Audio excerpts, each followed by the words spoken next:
Sai Ram students, I hope all of you are doing good and welcome to another literature class. Today we are going to begin with a new lesson from your textbook, First Flight, that is lesson number 1, A Letter to God, which is written by G.L. Fuentes. Before I begin with the lesson, let me give you a brief description about the author. Gregorio Lopez Fuentes was a Mexican novelist, poet, and journalist.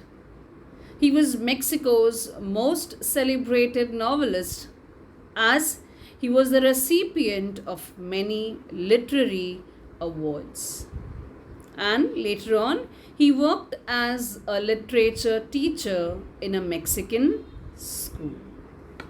So that's about the author. Let us know who are the characters involved in this lesson. The important ones are Lencho, who is a farmer. Then we have the postman and we have the postmaster.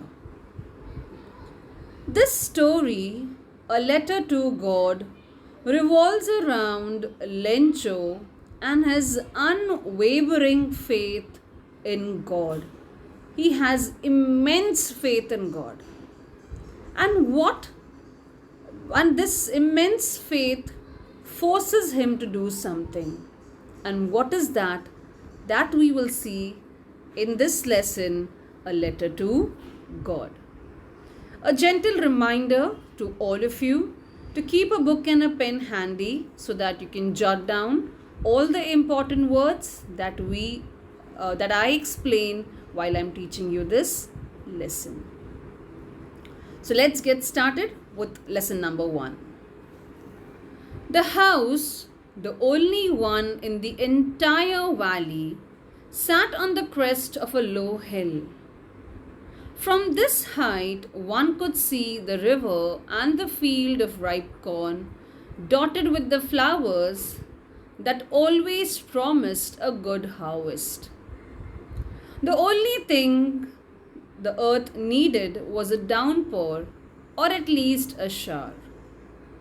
Throughout the morning, Lencho, who knew his fields intimately, had done nothing else but see the sky towards the northeast. Now we are really going to get some water, women. The woman who was preparing supper replied, "Yes, God willing." So here we come to know about Lencho. His house was the only one in the entire valley which sat on the crest, on the top of the hill. Can you see in this image? Okay, sat on the crest, on the top of a low hill. Okay, so this is where Lencho lived. And from this height, what could one see? One could see the river that was flowing nearby and also the field of ripe corn dotted with flowers. And this field would always promise a good harvest. Every year this field gave a good harvest. So what were they waiting for? They were waiting for a downpour. They were waiting for heavy rainfall. Throughout the morning, what did Lencho do? Okay, he just kept on looking up in the sky towards the northeast direction. And this farmer, Lencho, he knew his fields intimately. What is intimately? He knew his fields very closely. Okay, and he was waiting for the rains. He was looking up in the sky in the northeast direction, and he was very confident it's going to rain.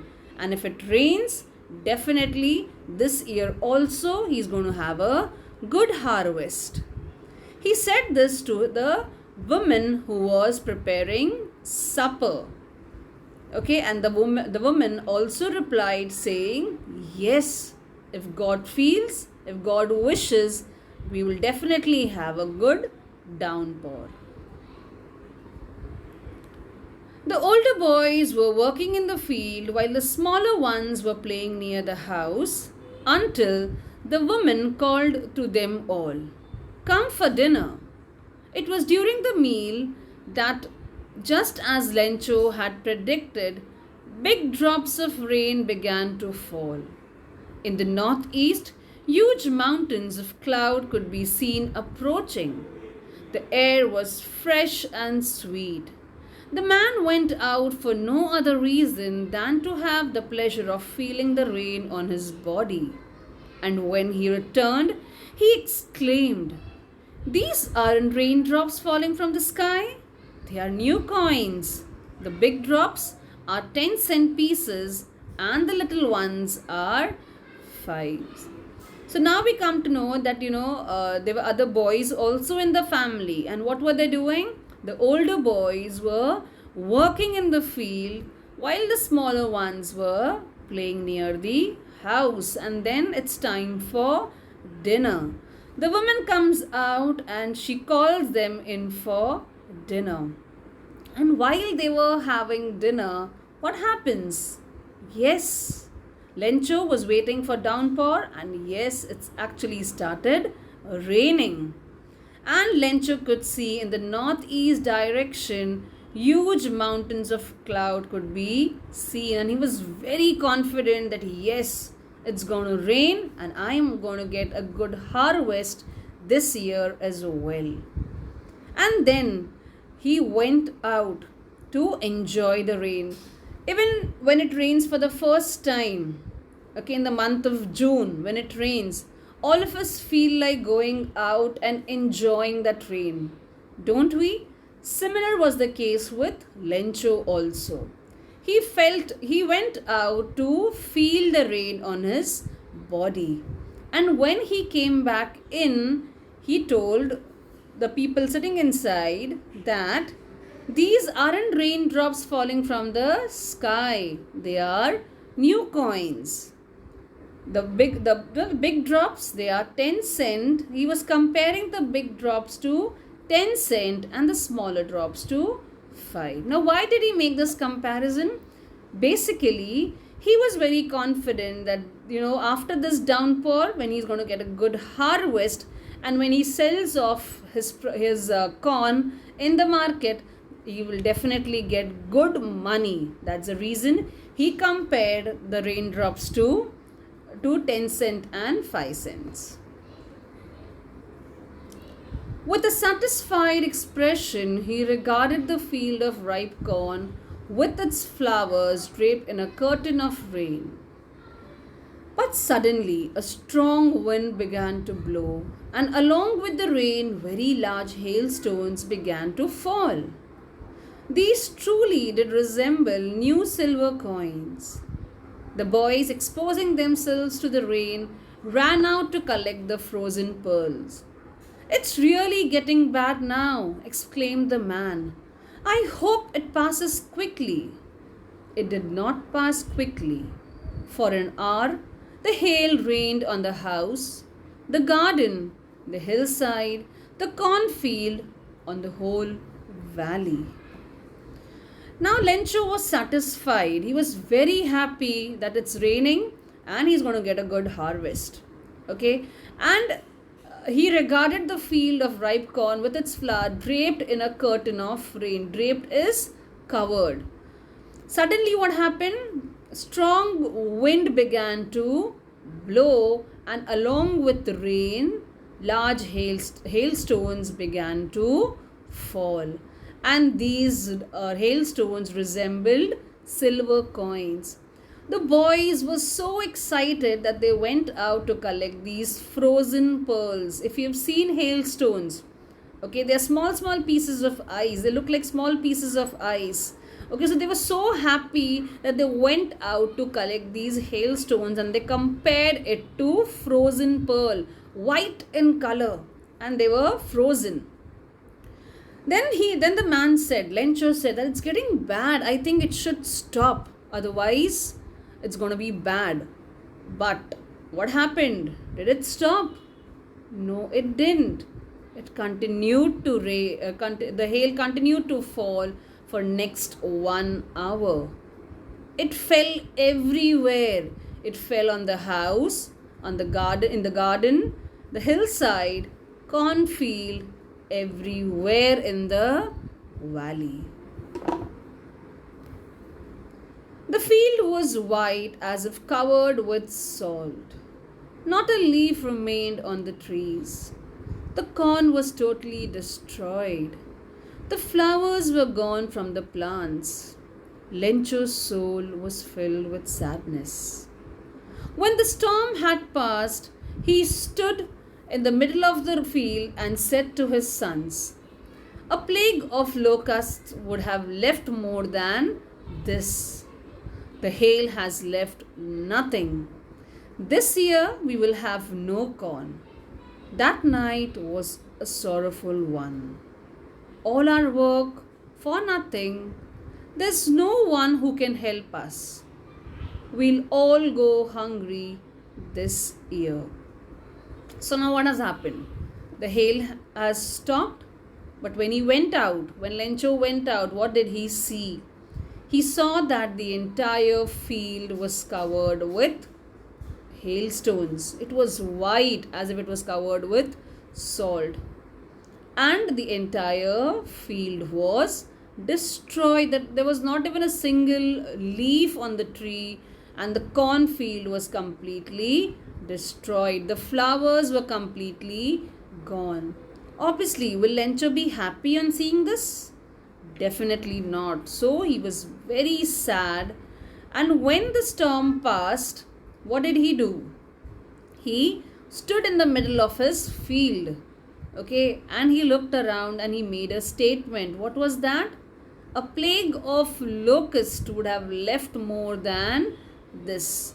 Locusts are basically insects which fly in big swarms, big groups, and they destroy crops. So he says, had it been that this field was attacked by locusts, they would have at least left something for us. But the hail has left nothing. And this year, there'll be no corn. That night was very sorrowful. Okay, they were very sad. So he's saying that, whatever efforts we have put throughout the year, it has gone waste. There'll be no corn. We'll have nothing to eat. Obviously, they will not eat corn throughout the year, but definitely after they got corn, they would sell it off and they would buy something for themselves to eat. So they were saying that this year they have to go hungry because because the field is completely destroyed. But in the hearts of all who lived in that solitary house in the middle of the valley, there was a single hope: help from God. Don't be so upset, even though this seems like a total loss. Remember, no one dies of hunger. That's what they say. No one dies of hunger. All through the night, Lencho thought only of this one hope: the help of God, whose eyes, as he had been instructed, see everything, even what is deep in one's conscience. Lencho was an ox of a man, working like an animal in the field, but still he knew how to ride. Now, like I told you, the night was a sorrowful one. In the hearts of all who lived in that solitary is that only house existing in that particular area, okay, in the middle of the valley. So there was something that kept them going on, and that was help from God. Okay, there was single hope, and that hope was a help, that was some help from God. So he says, he's trying to comfort himself and the family members by saying that don't be upset. Okay, even though it looks like a total loss, remember, nobody dies of hunger. And this is what he had, this is what he had people, telling before, that nobody will die because of hunger. All through the night, Lencho was thinking of this one hope from God. Because somebody had told him that, God can see everything deep inside your heart. Okay, if there is something that also God can see. But obvious, because God is a superpower. Clear? So it is said that even if you don't say, God will understand what you want. So he decides to do something. But then, even though he was a farmer, okay, he knew how to write. And he was a very hard-working man. How do we come to know? He was an ox of a man. He was a very hard-working man. Let's proceed further. The following Sunday, at daybreak, he began to write a letter which he himself would carry to town and place in the mail. It was nothing less than a letter to God. God, he wrote, if you don't help me, my family and I will go hungry this year. I need 100 pesos in order to sow my field again and to live until the crop comes, because the hailstorm, and then there were ellipses. He wrote to God on the envelope, put the letter inside, and still troubled, went to the town. At the post office, he placed a stamp on the letter and dropped it into the mailbox. So see, this faith that he had in God, that made him write a letter. He decides to write a letter because he cannot find help anywhere else. The only help that he can see is the help from God. So he decides, following Sunday at daybreak, as soon as it's morning, he starts writing the letter, and he decides that he will carry the letter himself to the post office and drop it into the mailbox. And what does he write? He says, God, if you don't help me, my family and I will go hungry. You have to help me, God. What will I do? My family will go hungry. And then he demanded for 100 pesos. Pesos is currency of Latin American countries. So he says, I need these 100 pesos in order to sow my field again. And till the time I get the next harvest, this money is going to help me to provide food for my family. So he wrote this, and he took the letter to the post office, and he also wrote to God on the envelope. He was troubled. Still troubled means he was feeling bad. He was disturbed, but he still went to the post office. And at the post office, what did he do? He placed a stamp on the letter and dropped it into the mailbox. Now, what happens with this letter? Does it actually reach God? Or where it goes into whose hand? That we will see in our next class. So what are you going to do? You're going to read the lesson.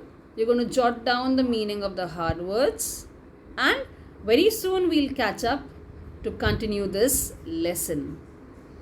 Until we meet again, students, you will take care of yourself. Sai Ram and bye-bye.